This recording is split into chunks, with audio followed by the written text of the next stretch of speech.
I think it's time for you to subscribe to my channel. Don't forget to subscribe.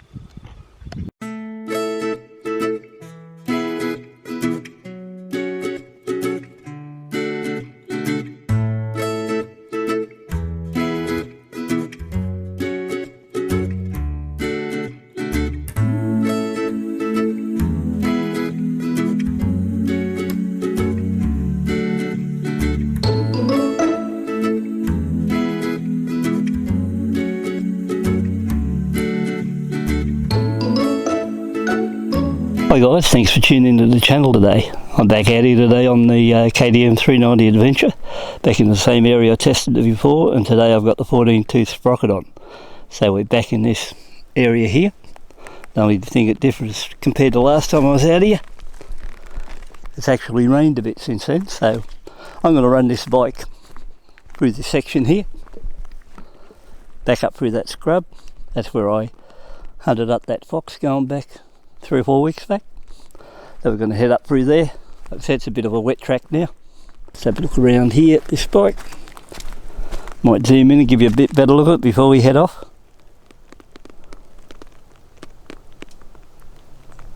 The ride out here with the 14 tooth sprocket, I actually found it's got a lot more go in the bike. It's got really good pickup through the gears, especially I was running along in the first 4 gears. So, you know, at this stage I'm enjoying it, so I'd say, yeah, the move up to 14 tooth so far is pretty good for the outlay of roughly $40. So I'm pretty happy with it that way. It seems to, you know, get off the mark pretty quick. Actually moves you back across into the seat in a couple of occasions down lower in the gears, especially third. So what I'm going to do now is, I've got no sound on the camera on the bike, but we'll just see how it runs up here. I'm going to work my way around to where I actually stalled this bike when I first had it, but I'm going to disengage the traction control and we'll run through this scrub. And like I said, all this ground's wet now compared to when I tried this a couple of weeks back when it was dry. But we'll see how the bike handles it and see what it's like with the 14 tooth, and then work our way back up around that track, and I'll give you a report when I get up the other end.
pretty rough country here at the moment. I've just come down around this way. Been down through this way here. So like I said, it's fairly rough through here. If you look back up there. So far, it appears with this 14 tooth one, you can move the bike along a lot quicker than what you could with the standard 15 tooth sprocket. So I would say, you know, it's a lot more manageable. You can get it down and run it along at around 20 kilometres an hour in first gear without that jerking and carrying on like you would have to be before. You find you're nowhere near riding the clutch as much as... Actually, I haven't been really riding the clutch at all. I've been just going back into first gear and running it along in the rough part there. So the bit of clutch work I have is nothing compared to how I was riding it with the 15 tooth. So I think overall for the $40 outlay for the 14 tooth sprocket, it's been pretty good in that respect. What you do notice especially is it's got really good pickup now in the second and third gear range, and in here it depends on how good a rider you are. You know, you could really move the bike along very quick, but that doesn't affect me because I don't class myself as a good rider. But apart from, you know, is the sprocket idea a good one? Well, it seems to be okay at this stage, and it's a lot more manageable in here with the 14 tooth on it compared to when I was fooling around on the 15. And if we go back to that hill where that smashed up car's now been rolled over, that was a hill where I stalled the bike going back a month ago with a 15 tooth. This time I went up, I think I pulled that hill just a while ago in second gear under you know, quite a bit of speed behind me as I was powering my way up there, you know, effortlessly. So, you know, the sprocket's made it good, but then again, I never had the traction control on this time either, but it still ran up there a lot better than the normal that way. So all this area I'm going through now, I don't know what these tyres are like, but it's pretty muddy in here and there's a lot of water down there on the road on areas I'm going through. Really not a bad bike to sit it on, and doesn't it take a nice profile? So that's about it. I'll get back on the bike now. I've got the other camera running on the bike and I might be able to put a bit of footage there with a bit of music and just show you where I've been riding, and it'll give you a bit of an idea how rough it's been and some of the patches I've been in. So apart from that, catch up with you later.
Report on this one, I'd say for someone just want to buy a 14 tooth one and just spend $40 just see what it's like. It's a good hit, and I'm pretty sure you're going to notice the difference of it, and it's not much money to throw out and buy just to see what you think of it.